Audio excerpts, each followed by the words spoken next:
It began in the early 1970s as a university gallery located in the Memorial Union on the University of North Dakota campus. In 1981, when it became the official state art gallery and museum, the search began for a larger space which was found in a vacant gymnasium also located on the campus. A $1 million gift by university alumna Laura Christensen paid for the year-long renovation of the Old West Gym's interior. In September 1989, a grand opening of the museum's new space was celebrated with exhibitions by two New York artists, Peter Dean, whose lush paintings were as colorful and thick as the frosting on the cake he decorated and served, and Barton Benish, an artist who at the time was making money art, forms collaged with money, both U.S. and foreign currency.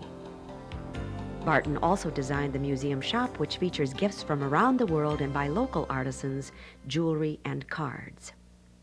Another artist, Cork Markeshi, originally from Minnesota, installed neon ceilings in the museum bathrooms, and Richard Nonis, a sculptor from New York, created the sculpture garden that surrounds the building.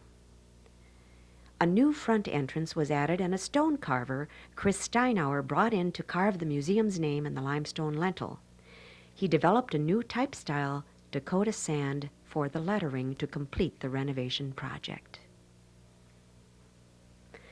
The North Dakota Museum of Art succeeds in its mission to bring internationally known art and artists to the people of North Dakota and the surrounding region. Exhibitions have always been and continue to be the most important work of the museum. Seeing Through Paradise, artists in the Terezin concentration camp included drawings made by imprisoned Jewish artists during World War II. These artists, under the command of the Nazi Army, made propaganda drawings during the day, while at night, at risk of death, they made art that told the truth, the horrors of their situation. Their secret drawings were hidden away until after the war, when they were recovered and taken to a museum in Prague, Czechoslovakia. The work was later made into a touring exhibition by a Boston art historian who accompanied the show to North Dakota. The exhibition was shown in only 3 other United States cities. An all-time favorite exhibition of museum goers is a sculptural installation entitled Judyland by Judy Onofrio of Rochester, Minnesota. Using the basic elements of classical architecture, Judy makes sculptural shapes which she encrusts with an endless variety of stuff, the so-called junk cast aside by modern society.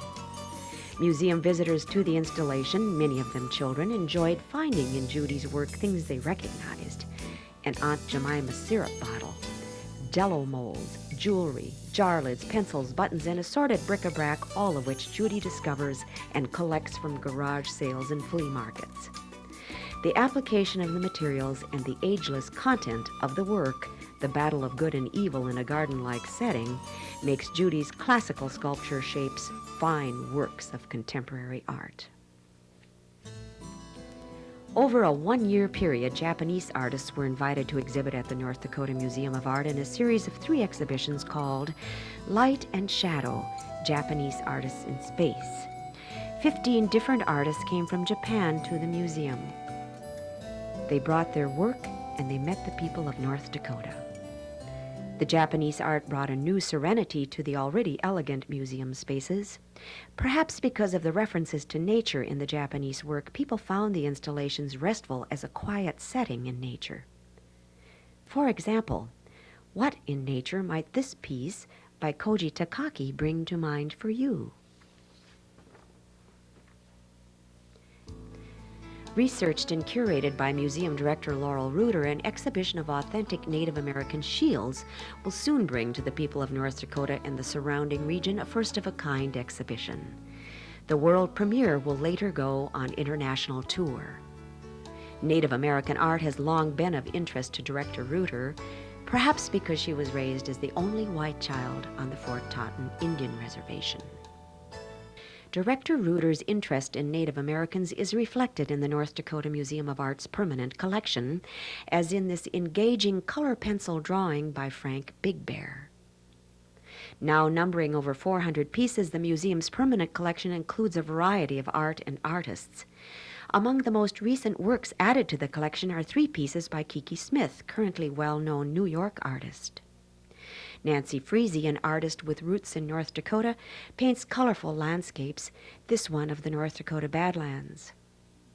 Many artists in the collection, like Walter Peel of Minot, have exhibited their work in the museum at one time or another.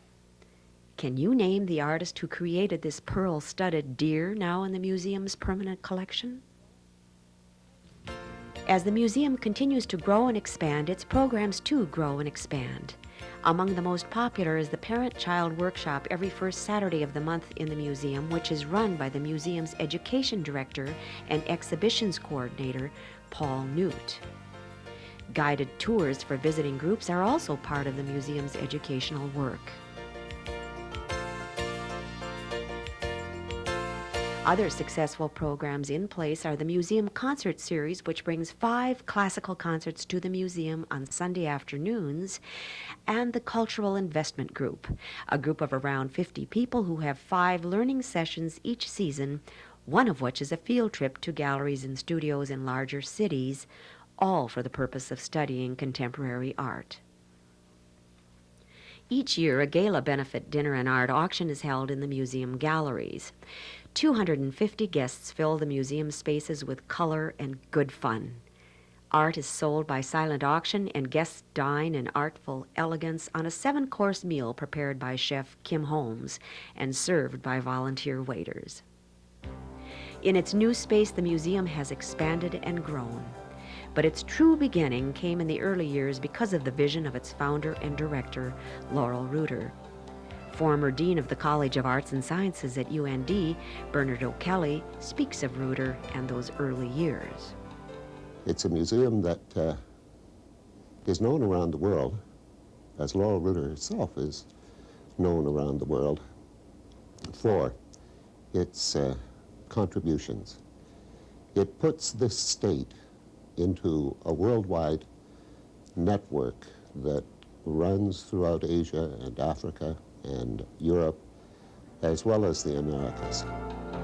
The vision is and always has been that of Laurel Reuter, but hundreds of artists, volunteers, and members are making the museum a unique North Dakota institution. For all of us, whether the North Dakota Museum of Art is a place to stop for a cup of espresso in the lower-level coffee bar, browse the museum shop, or chat with one of the more than 80 volunteers who assist visitors daily in the main galleries, there is always the opportunity to view first-rate contemporary art in the museum's galleries. Director Reuter's commitment to quality is consistent. We're located on the campus of the University of North Dakota, but that isn't our mission. Our mission is to serve a large audience. Because we live in an international world, where there are almost no boundaries anymore, it's important that the exhibitions and the ideas that come through the museum are international as well. And even though they may come from the region, they need to deal with life in a broader way. The role of the North Dakota Museum of Art is clear. It serves to bring the finest contemporary art to all the people of North Dakota and the surrounding region. Quoting from the North Dakota Museum of Art mission statement, we have concluded that to study the arts is to educate our minds. Furthermore, we have come to value the arts because they make our hearts wise, the highest of human goals.